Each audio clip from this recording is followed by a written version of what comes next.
Now we have to climb under another fence. Hi, we're walking up the 1066 trail on the way to Battle, which is the battle site of the Battle of Hastings in 1066. So we're headed down from Powder Mills Hotel up this trail. It takes about 30 minutes and we end up at the Battle Abbey. So hope you can join us.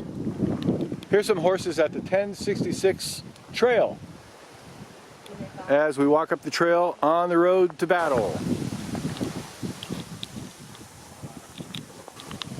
We're still on the Heritage Trail of 1066. Takes about a half hour.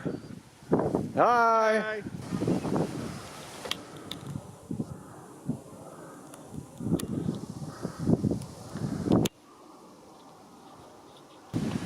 So after the Battle of Hastings in 1066, William was more or less coerced into building an abbey and a memorial to all the soldiers that fell during the battle. And this here is George Meadow and Upper Strambutz, which was part of the Battle Abbey estate. And we're only a block away, because here is the Abbey. This is an old Norman telephone. You don't see them very much anymore. Hi, we're at the famous site of the Battle of Hastings. It happened on January 5th, 1066, between William the Conqueror and King Harold Godwinson. Now, I'm on Caldbeck Hill, and this is the hill where Harold's army would have stood. He had about 8,000 or 10,000 men. And down here, you'll see this lower area, and this is where William the Conqueror had his men. He had 3 divisions. One division was dedicated to the Bretons. One division right here was the Normans, and the division over here were the French. Now, William the Conqueror, he was equipped with arrow shooters, cavalry, and infantry, but Harold only had infantry. So what Harold did is he got his men, all 8,000, 10,000 men, and they lined up here at the top of the hill. And the men in front, they got down on their knees with their round shields and they held them to shield off the arrows. And the guys behind had shields and held them too. And this continues through the whole rank of all these 8,000 men that ran from all the way down on the edge of the forest to my left to the edge of the forest on my right. So the battle started on early dawn, and William started with archers, and they shot their arrows, tens of thousands of arrows, all shooting up here. But because they're shooting uphill, the arrows either penetrated the shields or they shot over Harold's infantry, so they didn't do a lot of good. So the second thing William did was he sent his cavalry up, and the cavalry charged up this hill, and they tried to break through the ranks of the 8 men deep of Harold, and they couldn't break through, so they also retreated. And then the infantry came, and they tried to battle, and it was bloody, and they still couldn't retreat. And this happened all day, where Harold and his men just stood on this little line right here, a big wall of infantry, and down here, William came back and forth, not a lot going on. So at the end of the day, about dusk, William knew if he didn't defeat Harold today, he would never defeat him, because Harold was going to get some reinforcements. So he sent up his infantry one last time, and right over here, one of his lines decided to retreat. And it was a feigned retreat, so they say. And what happened was Harold's line saw the retreat and started chasing them. So he opened up his right flank. And when William saw that, William sent up his cavalry, and they penetrated right through that open flank. They got behind Harold's line, and they pretty much slaughtered all of Harold's men. Not all of them, but almost half of them.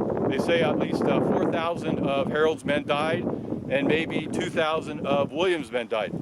But near the end of the day, one of the archers who was attacking shot an arrow right through King Harold's eye, right through his brain, killed him instantly. And pretty much the war was over at that time. There's a little more skirmishes, but the battle was over. William the Conqueror won, and he marched up through London, and he was crowned king on Christmas Day at Westminster Abbey of 1066. So that's my quick history of the Battle of Hastings. Hope you like that. And also on this site at the Battle of Hastings in 1066 was a mercenary named Urso de Habitat. Urso de Habitat is about our 30 times great-grandfather. How about that?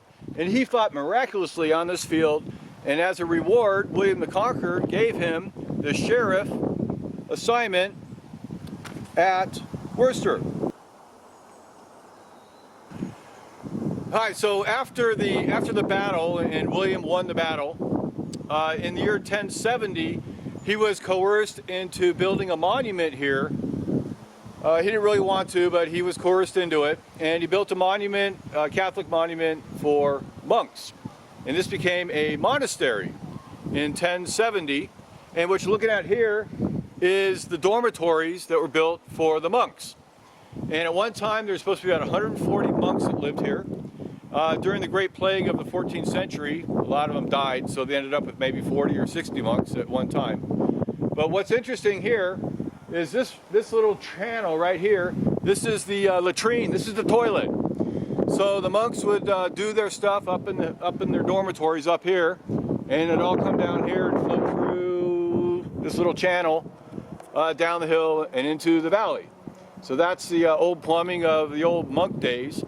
Now, fun for us, Henry VIII in 1536, he declared the dissolution of the monasteries because he didn't like the Catholic Church anymore. He was the Church of England, of course. So he sent out a ruling and he hired people to take apart all the monasteries. And this was taken down in 1538 when Henry VIII gave it to his friend, Sir Anthony Browne. Sir Anthony Browne is not the football player. He was just one of Henry VIII's friends. So Anthony Browne owned it for a while, and then he sold it, and it sold on again to a couple other people, and finally ended up in the hands of people called the Clevelands in the 19th century and the 20th century. And the Clevelands donated it to the state, and now it's a trust. It's held in the Heritage Trust for public viewing and memorial. So this is simply the dormitory and the latrine of the monks that lived here at the Battle Abbey. Thank you.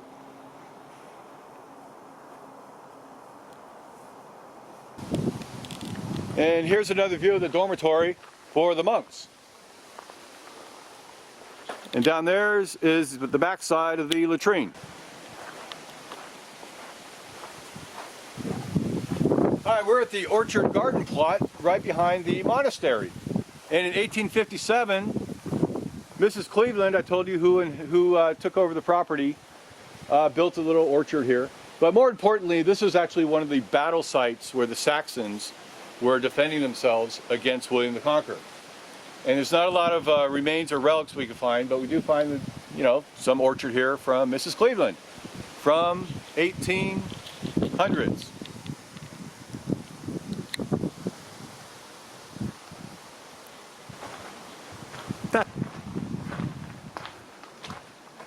This is a nice house built by Sir Godfrey for his wife in 1818.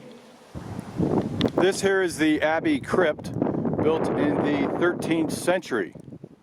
And it used to be vaulted, but now you can see it's rather just a hole in the ground with a bunch of bricks. Hi, I'm at the traditional spot where King Harold actually died when the arrow was pierced through his eye and his brain. Right here is a stone monument to commemorate the death of Harold and the victory of William, who became King of England. And Harold died on October 14, 1066, and a church was placed here at one time, and right where I stand was the high altar of the church. So this is a spot right here that marks the end of an era of English history and the beginning of an era of Norman rule in England. Hey, we're at the top of the wall that was placed around the Abbey in around 1300s to protect her from the French during the 100 Years' War. 1338 is the date of this wall, and it's only part of it, but it's pretty high, as you can see. This is the inside, And here is the outside. This is the other side of the fortifications at the Battle Abbey. And over here is the parish church of St. Mary the Virgin. So after the Abbey was dissolved in 1538, the abbot, John Hammond, moved here into this home, which still exists today. The abbot's cottage in Battle. Now we're headed into Checkers Pub.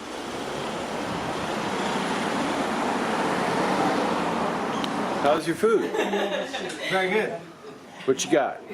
Butternut squash soup. Yummy. Butternut squash soup. A little spicy. And this is boulet, lele.